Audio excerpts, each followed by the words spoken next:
Cette décision de 32 articles met 3 types d'obligations à la charge des professionnels des médias. Donc, premièrement, nous avons un certain nombre d'interdictions, notamment l'interdiction de publier ou de diffuser un sondage d'opinion en rapport avec les élections législatives à venir.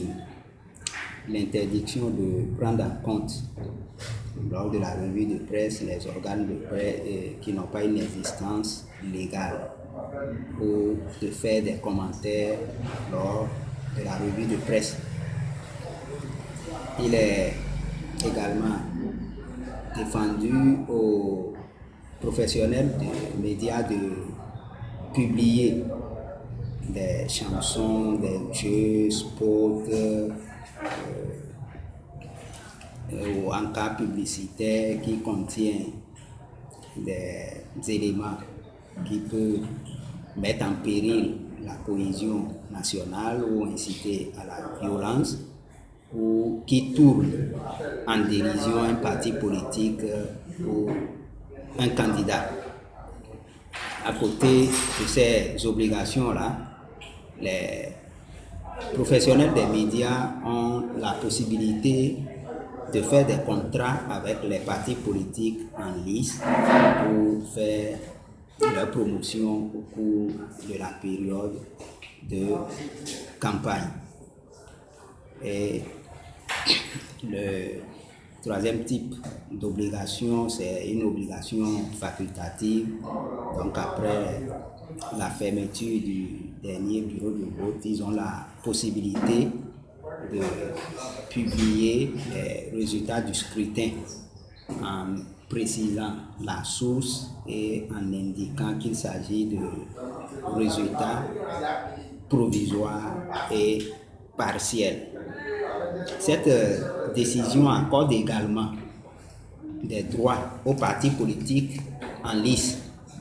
Donc, au cours de cette période, les partis politiques ont droit à un reportage à chaque édition du journal et à un quart de page au niveau de la presse écrite.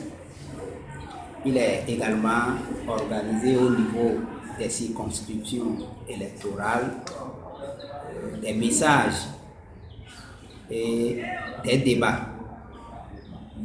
Les messages sont de 10 minutes chacun, donc il y a 2 messages, un dans la matinée et un autre message dans la mi-journée.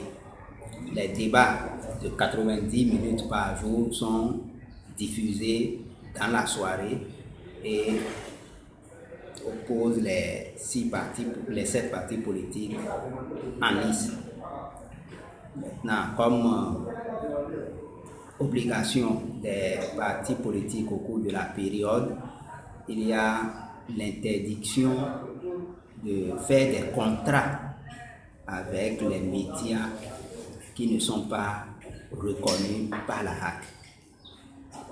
Il leur est également fait défense de tenir des propos ou des discours qui peuvent mettre en péril la cohésion nationale ou à tourner en dérision les adversaires.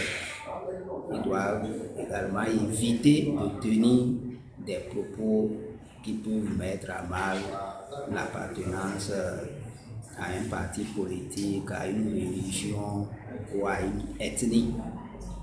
Donc voilà pour ce qui est des droits et des devoirs des professionnels des médias et des partis politiques au cours de cette période.